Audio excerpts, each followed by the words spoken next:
Hello students, आज के इस वीडियो में हम 11th फिजिक्स का एक इम्पोर्टेंट डेरिवेशन सॉल्व करेंगे।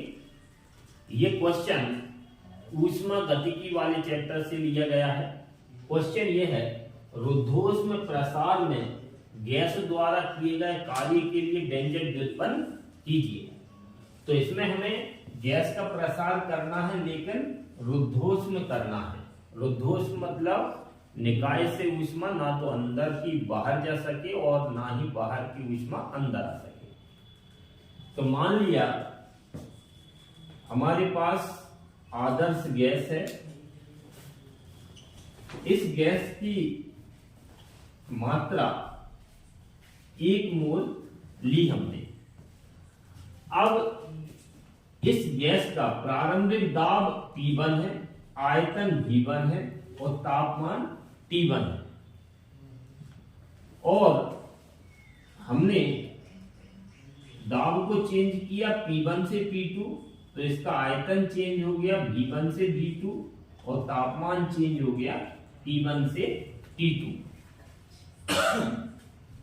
तो हम लिखेंगे कि गैस का आयतन V1 से V2 तक रुद्धोष्म प्रसार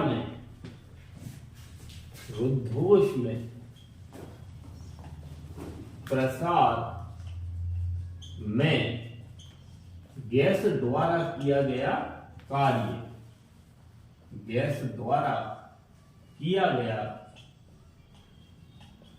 कार्य, इसके लिए हम एक फॉर्मूला यूज करेंगे, W इक्वल समाकलन P dV। इसका मतलब दाब का समाकलन करना है आयतन के सापेक्ष और लिमिट्स लेना है V1 से V2। इसको देंगे हम समीकरण नंबर 1। इसमें रुद्धोष्म नियम लगेगा, तो परंतु रुद्धोष्म नियम होता है P V की घात गामा बराबर के मतलब कांस्टेंट, नियतांक। तो इस सूत्र से हम P का मान निकालेंगे, तो P का मान आएगा K अपॉन V की घात गामा। ये P का मान समीकरण 1 में रखेंगे। तो अतः समीकरण 1 से P का मान रखेंगे हम, तो हमें मिलेगा W बराबर समाकलन V1 से V2 T की जगह K अपॉन V की घात गामा dV। इसमें जो K है वो कांस्टेंट है, तो बाहर आ जाएगा। तो W इक्वल K बाहर आ गया, तो समाकलन के अंदर बचा 1 अपॉन V की घात गामा dV। अब इस समाकलन को सॉल्व करने के लिए हम V की घात गामा को ऊपर ले जाएंगे, तो V की घात बनेगी माइनस गामा। तो इसको हम आगे सॉल्व करेंगे। तो W बराबर K इंटीग्रेशन V1 से V2, V की घात गामा को ऊपर ले जाएंगे तो V की घात हो जाएगी माइनस गामा dV। अब एक समाकलन का सूत्र है, समाकलन x की घात n, x के सापेक्ष। इसका फॉर्मूला होता है x की power n plus 1 upon n plus 1। इसका मतलब ये है, जैसे x की घात 3 का समाकलन करना हो x के सापेक्ष, तो एक घात जुड़ जाएगी, तो x की घात हो जाएगी 4 और बटे में जाएगा 4। इसका मतलब एक घात बढ़ाना है और बढ़ी हुई घात बटे में लेना है। तो ये फॉर्मूला हम इधर अप्लाई करेंगे, तो W इक्वल मिलेगा K और समाकलन हट जाएगा, तो V की घात माइनस गामा है, इसमें एक घात जुड़ जाएगी, तो माइनस गामा प्लस 1 और अपॉन में हो जाएगा माइनस गामा प्लस 1 और लिमिट्स चलेंगी V1 से V2। अब ये जो लिमिट्स हैं ये v की हैं, तो जो अपॉन में आ रहा है इसको हम बाहर निकाल लेंगे। तो W इक्वल के अपॉन माइनस गामा प्लस 1 बाहर आ गया, माइनस गामा प्लस 1, ब्रैकेट में बचा v की घात माइनस गामा प्लस 1 और लिमिट चल रही है v1 से v2। अब लिमिट्स रखेंगे हम, तो v की जगह पहले अपर लिमिट और माइनस करने के बाद v की जगह लोअर लिमिट। तो W इक्वल मिलेगा k upon minus gamma plus 1। अब लिमिट्स रखेंगे तो v की जगह पहले upper limit v2 minus gamma plus 1 और माइनस v की जगह लोअर लिमिट रखेंगे v1 और जो घात है वही रहेगी। ये लिमिट्स रख दी हमने। जैसे अभी हम v की घात गामा को ऊपर ले गए थे तो v की घात माइनस गामा हो गई थी, मतलब नीचे से ऊपर ले जाने पर घात चेंज हो जाते हैं निशान चिन्ह। इसी प्रकार से ऊपर से नीचे ले जाने पर फिर से घातों के चिन्ह बदल जाएंगे। तो W इक्वल के अपॉन माइनस गामा प्लस 1। अब हम इसको नीचे ले जा रहे हैं तो v2 की घात फिर से चिन्ह बदलेगा, तो माइनस का गामा हो जाएगा प्लस और प्लस का 1 हो जाएगा माइनस। तो ये घात बन जाएगी गामा माइनस 1 माइनस इस v1 को भी हम नीचे ले जा रहे हैं तो ये बन जाएगी गामा माइनस 1। अब इस a का गुणा करेंगे अंदर, तो W equal 1 upon minus gamma plus 1, k का मल्टीप्लाई होगा 1 में, तो k अपॉन में v2 घात गामा माइनस 1 और माइनस k का मल्टीप्लाई इसमें भी होगा 1 में, तो k upon v1 gamma minus 1। इसको हम देंगे समीकरण नंबर 2। यह आ गया हमारा समीकरण नंबर 2।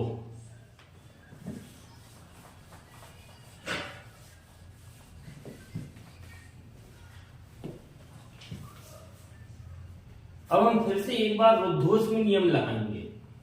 तो रुद्धोष्म नियम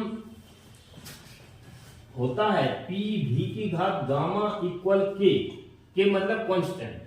तो इसका मतलब ये हुआ इन दोनों का गुणनफल कांस्टेंट है, तो जितना पूर्व प्रारंभिक अवस्था में है उतना ही अंतिम अवस्था में है। तो शुरू में कितना था दाब P1, आयतन कितना था V1 और घात गामा, इसकी वैल्यू काय के इक्वल होगी P2 V2 की घात गामा, और ये दोनों एक कांस्टेंट आएंगे k के बराबर। तो इसका मतलब k के ये दो मान निकले, तो k अपॉन V2 है, तो इधर k का मान अपन 2 वाला रखेंगे, उधर इधर k के अपॉन में V1 है, तो इधर जो k का मान रखेंगे अपन 1 वाला रखेंगे।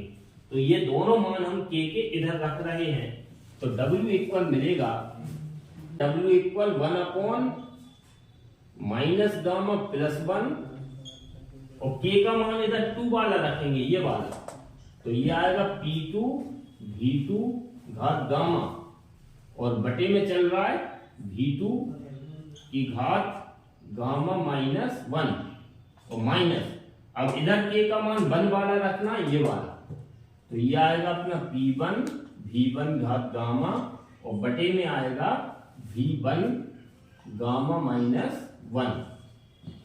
ये हमने k की वैल्यूज रख दी हैं।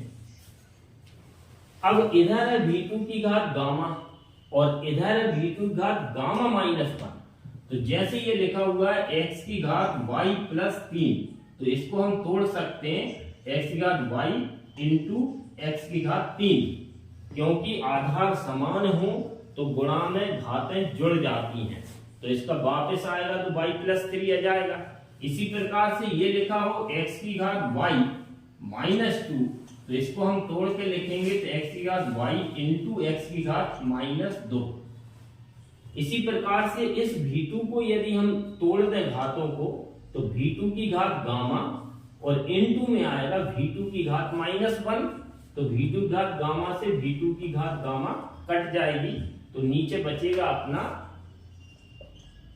v2 की घात माइनस 1, तो 1 अपॉन माइनस गामा प्लस 1, ऊपर बचा P2, क्योंकि V2 की घात गामा कट गई तो अपॉन में बचा V2 की घात -1, माइनस इधर बच रहा है P1, और इसी प्रकार से इसको भी हम तोड़ेंगे तो V1 की घात गामा कट जाएगी तो अपॉन में बचेगा V1 की घात -1। अब V2 की घात -1 को ऊपर ले जाएंगे तो V2 की घात +1 होगी, तो 1 घात लिखते नहीं है, तो W equal 1 upon minus gamma +1 P2, V2 की घात 1 बचेगी तो 1 लिखते नहीं है, तो P1 V1, तो इस V1 को भी ऊपर ले गए, V2 को भी ऊपर ले गए। यह आया हमारा समीकरण नंबर 3। अब हम यूज करेंगे आदर्श गैस समीकरण। तो परंतु आदर्श गैस समीकरण 1 मोल के लिए आदर्श गैस समीकरण P भी इक्वल होता है RT, इस सूत्र से। तो इस सूत्र से हम मान निकालेंगे तो प्रारंभिक अवस्था में बनेगा ये समीकरण P1 V1 इक्वल RT1, तथा बाद वाली अवस्था में बनेगा ये P2 V2 इक्वल RT2, क्योंकि R कांस्टेंट है, इसमें जो है ताप भी चेंज हुआ है, तो ये दोनों मान हम समीकरण 3 में रखेंगे।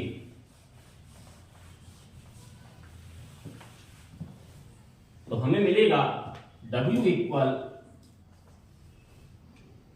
1 upon minus gamma +1 bracket P2 V2, P2 V2 का मान है RT2, तो RT2 माइनस P1 V1 का मान है RT1, तो RT1, तो ऊपर से R कॉमन निकलेगा तो W इक्वल R कॉमन, तो ब्रैकेट में बचेगा T2 माइनस T1 और अपॉन में माइनस गामा +1।